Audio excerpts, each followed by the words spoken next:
大家好，我是心脏科徐敏耀徐医师，很高兴跟您见面。一杯香醇的咖啡，畅谈医疗的趣事。今天大家都知道，台湾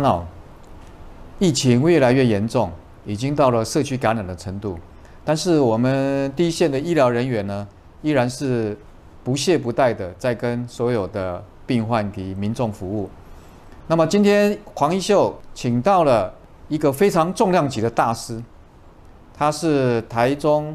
仁爱医院心脏科的徐敏耀徐医师。我们现在就欢迎徐医师到我们现场。在我印象里面其实我这印象已经接近了30几年，因为他也是我最要好的同学。这30几年我只有几个字形容他，就是和蔼可亲，视病如亲。如果你去看过他门诊的病人，你一定去了第一次，你就会永远成为他的病人，因为他是一个能够有同理心，能够倾听你，而且能够非常关心你，把你当成他自己家人，这个非常非常好的医师。那么今天我们请到心脏科的这位权威呢，在医疗界已经是非常非常的有经验，算是中部地区心脏科的一把手。那么他主要呢还是心导管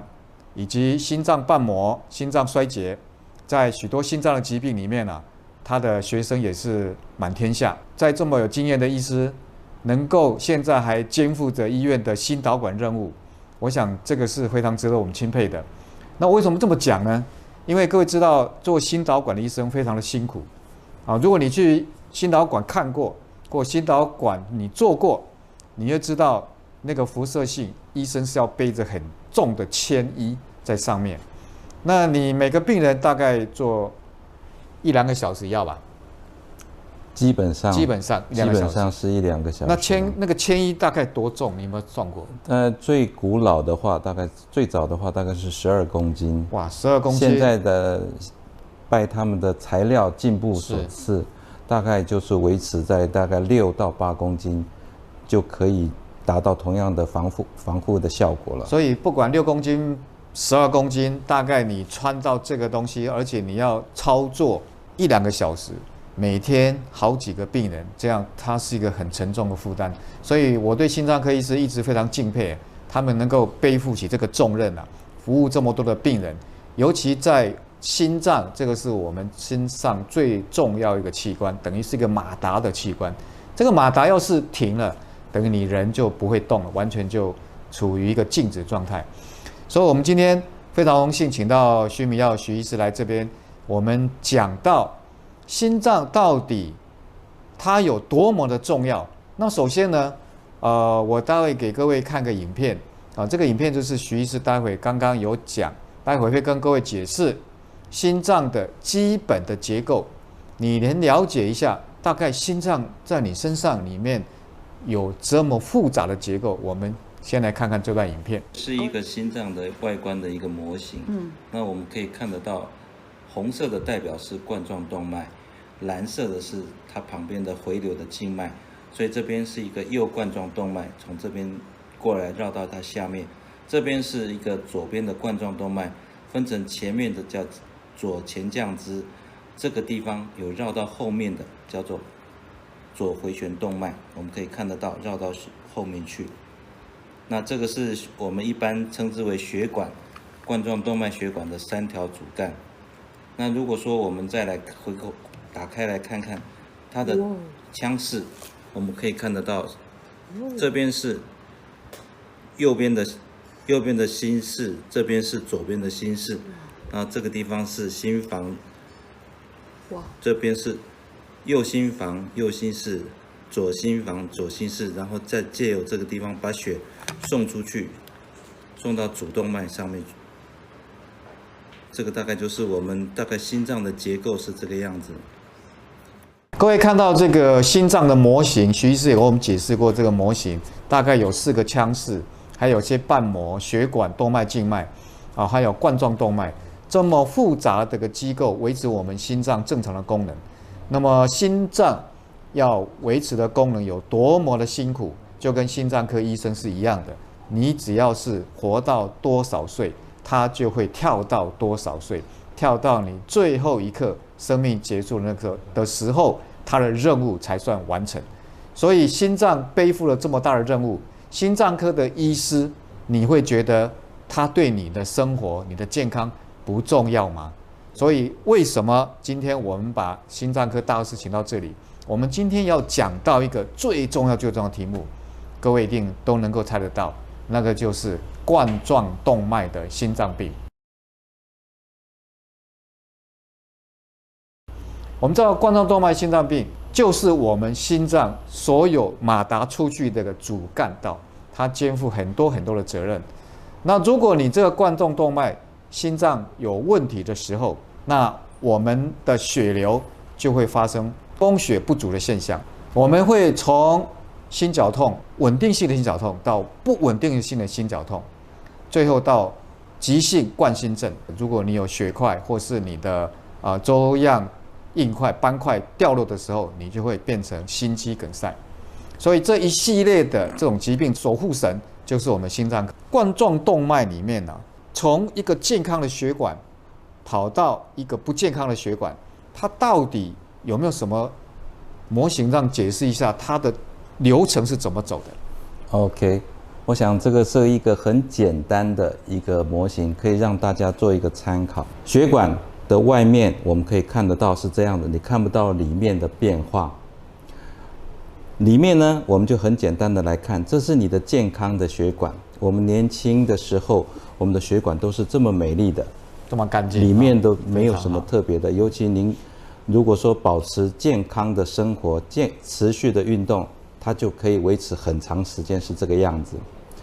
如果我们现在慢慢吃得太好了，下午茶喝多了，我又不太爱运动，常常会熬夜、抽烟、喝酒，开始会动脉会有硬化的现象。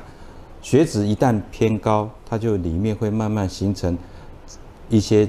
动脉的硬化，有一些就是看到黄色的这些脂斑。如果我们反过位置来看一下，这样子就可以看得比较清楚了。各位可以看得到，这些就是有一些所谓的血脂肪的斑块卡在这个地方，动脉硬化的斑块。那么再持续再进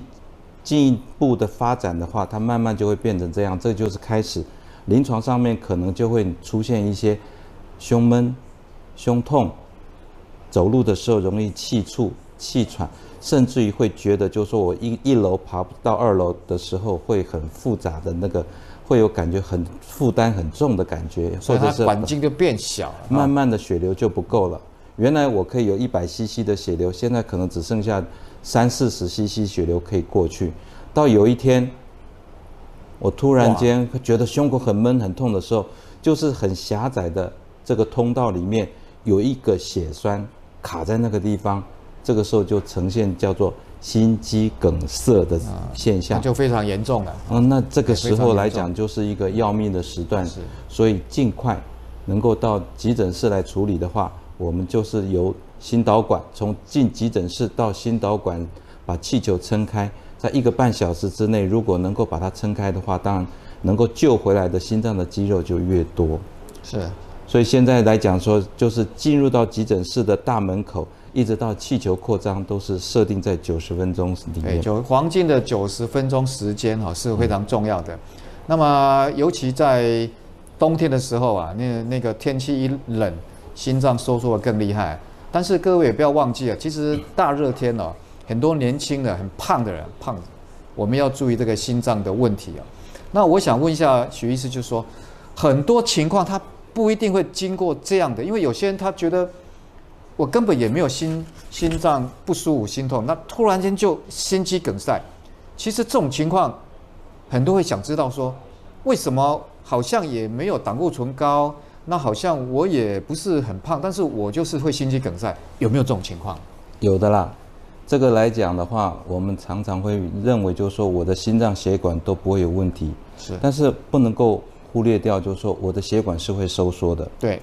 当我的心脏在血流灌注进去的时候，它是应该膨胀；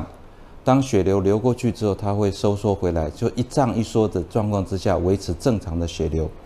那一般的人来讲的话，预见到一个突发性的状态，一个巨大的声响或者是一个重大的一个打击的时候，常常会有突发性的胸口闷不舒服的时候，有可能就血管会痉挛。那么我们有一个以前曾经有碰过一个卡车的司机，那么他本身来讲的话，就是一个人载货然后搬货的这个过程当中，他突然间就心肌梗塞了。那么他心肌梗塞送到急诊室，当然我们就立刻就是要看他的血管，哇，他右冠状动脉是完全堵住，完全堵住，100%堵住。可是他堵住就好像一刀切下豆腐一样，非常整齐。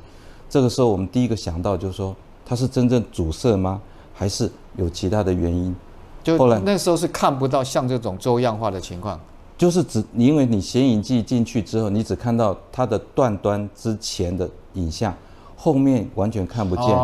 那个时候我们第一个想的不是说它是不是哪个地方狭窄，反而会设想说它是不是一个血管痉挛的状态。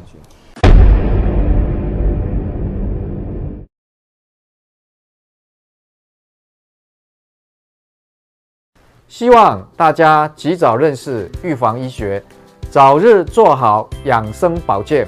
赶快订阅我们的频道，开启小铃铛，这样就不会错过所有重要的日常健康生活保健常识哦。